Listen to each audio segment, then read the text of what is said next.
যারা হলো রোজা, এরে নবীর উম্মতের দল, এই মাসে আর একটা সুন্দর আমল হলো কোরআনের তেলাওয়াত।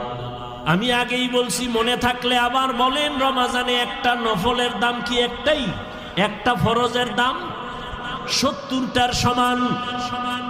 ও এলাকার মুসলমান যুবক বাবারা, মা বোনেরা, বৃদ্ধ বাবাজিরা, আগামী রমাজান পাওয়ার গ্যারান্টি আছে। অতএব আমার অনুরোধ, এই রমাজান যারা পাইছেন, পাবেন, আপনারা এই সময় নষ্ট করবেন না, নফল ইবাদত ছাড়বেন না। নফল ইবাদতের মাধ্যমে দাম কি হবে জানেন? কিয়ামতের দিন ফরজ আমলের যত ঘাটতি হবে সব নফল দ্বারা পূরণ হবে। অথচ আপনাকে কে জানি বয়ান দিছে নফল লাগে না, অথচ স্পষ্ট হাদিস, ফরজ আমলের ঘাটতি পূরণ হবে নফল আমলের দ্বারা। রমাজানে একটা নফল ফরজের সমান। এই রমাজানে নফল ছাড়বেন কেন? ও তারাবি পড়নেওয়ালা বাবারা, আপনারা নফল যত পারেন বাড়ায় পড়বেন। কমপক্ষে 20 রাকাত যেন তারাবি হয়। 8 রাকাত নিয়ে কেউ দ্বন্দ্বে যাইয়েন না, কোনো দূরত্ব নাই। ইবাদত আল্লাহর জন্য করবেন।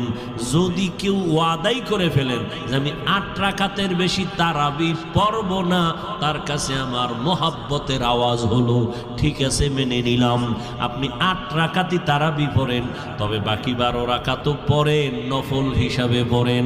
দেখবেন এই সওয়াব আর আগামী রমাজানে আপনি পাবেন কিনা গ্যারান্টি নাই। অথবা রমাজান পাইছেন, আপনি অসুস্থ, লাভ কি? ওই দেখেন না একদল, রমজান আইলেই বিপদ, মনে হয় অসুস্থতা বেড়ে যায়।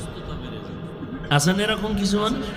আজকে কেতাবে দেখছি, বড় এক বুজুর্গ পাকিস্তানের হাকিম আক্তার সাহেব রহমতুল্লাহ আলাইহি লেখছে, কি লেখছে জানেন? এক এলাকার মানুষ একেবারে আওয়াম, শিক্ষিত না, ওখানে হুজুরে গেছে ওয়াজ করতে, রমাজান আইতে আছে, রেডি হও। এরা বুঝে না রমাজান কি। কয় হুজুর এটা কি? কয় এটা আইলে ফজরের আগের থেকে সন্ধ্যা পর্যন্ত না খায় থাকা লাগে। কয় এটা আবার কোন গজব? হারা দিন না খাইয়ে কহ, একটু পানি টেনি না, পানিও না। কয় কি পানিও পান করতেন না? কয় না। এই বিপদের লগে তো মোকাবেলা করতে হইব। এবার কয় হুজুর এটা আইবে কোন দিক দিয়ে? কয় পশ্চিম দিক দিয়ে। তাই? কবে? 29 শাবান, শাবানের 29 তারিখ। টাইম কোন সময়? কয় সূর্য ডোবার পর। কয় হুজুর ঠিক আছে, বুঝলাম। হুজুরে বয়ান করে গেছি, সবাই রেডি, লাডি বানা। এই এলাকায় রমজানের ঢুকতে দেওয়া হবে না, যত যুদ্ধ লাগুক, সারা দিন রাখায় রাখবে, আমাকে একটু পানিও খাইতে দিবে না, ওরে এই এলাকায় ঢুকতে দেওয়া হবে না। 29 শাবান কবে গণ গুইনা টুইনা পাইছে। এবার কইছে হুজুরে ওই সূর্য ডুবার পরে পশ্চিম দিক দিয়ে রমজান আইবে। এরা সবাই পশ্চিম দিকে রেডি, লাডি টাডি নিয়ে। ঠিক সূর্যটা ডুবার পরেই দেখে একজনে উট লইয়া আইতেছে, উটের রাখাল। এই যে দেখা যায় বোধহয় আউগা, সামনে আগা যাইয়া ধই রেখে, তোর নাম কি? আমার নাম রমজান আলী। কাহেরি পাওয়া গেছে, ধর। কে হুজুরে তো আর কথাই কইছে, রমজান আলী এটার ফিডা। আরে ফিডা গণ ধোলাই, এটা মায়ের মুড়ি খাইয়া দৌড়। এটা জানে না যে আমার কি লিগে ফিডা, দৌড়।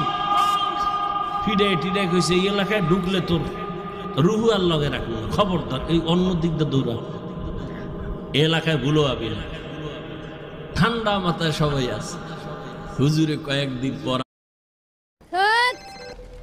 আবার বয়া দেয়ছে রোজার পরে। কেউ ভাই রমজান কেমন কাটলো? হুজুর রমজানের মাইরা আল্লাহর শুকর আমাকে এলাকায় ঢুকতেই দিন, বহু দূরে রাখছি, কিন্তু এই বিপদ, এই এলাকায় ঢুকতে দেওয়া হবে না। কিছু মানুষ এই রমজান আইলেই কয় আমার অসুস্থতা বেড়ে যাবে, গ্যাস বেড়ে যাবে। অথচ পৃথিবীর সমস্ত চিকিৎসা বিজ্ঞানী একমত মানুষের সুস্থতার জন্য আল্লাহর দেওয়া সর্ববৃহৎ এক ঔষধের নাম রোজা। আমাকে হুজুর গুড়া বাদ দাও, এমনি তো কানে ঢুকবে না, ওটা ওই যে নাকের উপরে দিয়ে একটা মশা উইরা যায় এইরকম হুজুর গো কথা। চিকিৎসা বিজ্ঞানীদের কথা কি করবা?